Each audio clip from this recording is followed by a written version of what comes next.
Aujourd'hui, nous allons voir une expression qui nous fait chuter dans un récipient. Et c'est tomber en carafe.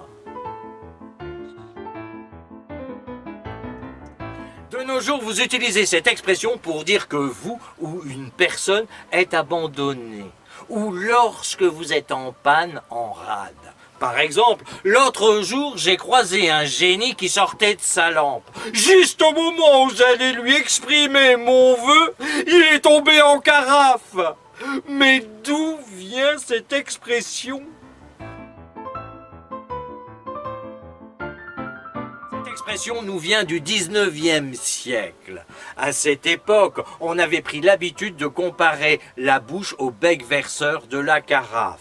Dans le langage populaire de ce temps-là, lorsqu'un orateur ou un comédien était victime d'un trou de mémoire et qu'il demeurait la bouche grande ouverte, la bouche bée, on disait qu'il restait en carafe, muet devant son public.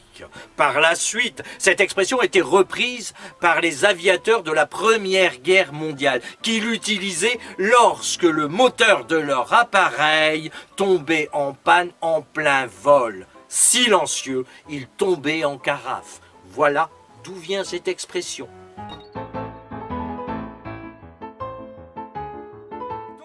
Tomber en carafe, ce n'est pas tomber dans une bouteille, ni dans un pichet, ni même dans un pot. Quoique, si vous trempez dans un pot de vin et que vous êtes mouillé jusqu'au cou, peut-on dire que vous êtes tombé en carafe ?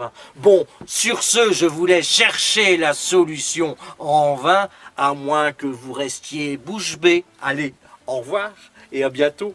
Au revoir.